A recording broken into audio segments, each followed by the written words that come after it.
আমন্ত্রণ জানাচ্ছি দর্পণ বাংলা থেকে। দর্শক, লিচু বাগানে ঝুলন্ত লাশ উদ্ধার।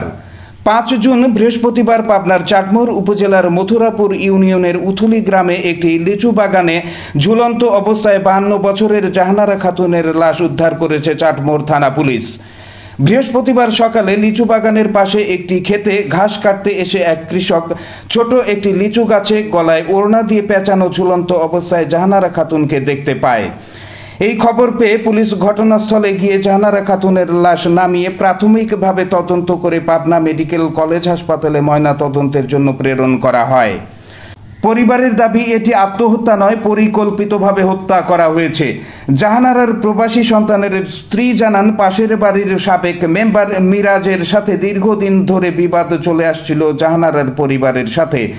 গত ৪ জুন বাড়ির পাশে একটি কলা গাছ কাটাকে কেন্দ্র করে আবারও তাদের মধ্যে বিরোধ দেখা দেয়। এতে মিরাজ মেম্বারের পরিবারের লোকজন জাহানারা খাতুনকে লোহার রড এবং দেশীয় অস্ত্র দিয়ে ব্যাপক মারধর করেন। এমনকি সন্ধ্যার দিকেও মারধর করার উদ্দেশ্যে মিরাজ মেম্বারের ছেলে জাহানারাকে খুঁজছিল।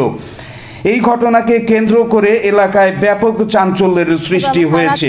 খোঁজার পরে ওরা আমাদের বাসার বাইরে এমন ভাবে দাঁড়াই ছিল যাতে আমরা যেতে না পারি, লাঠি রড নিয়ে দাঁড়াই ছিল আমাদের মারার জন্য। তারপরে সকালবেলা একজন ঘাস কাটতে গেছে, গিয়ে দেখে আমাদের দাদিকে লিচু গাছের সাথে ঝুলন্ত অবস্থায় পাওয়া গেছে। তো যেখানে ঝুলন্ত অবস্থায় পাওয়া গেছে সেখানে যাইতে গেলে হচ্ছে কাদা, অনেক মাটি, পানি পার দিয়ে যাইতে হয়, কিন্তু আমার দাদির পা পুরা শরীর পরিষ্কার ছিল, একটুও কাদা মাটি ছিল না। তার জন্য আমরা ধারণা করতেছি যে ওরাই আমার দাদিরে মারছে।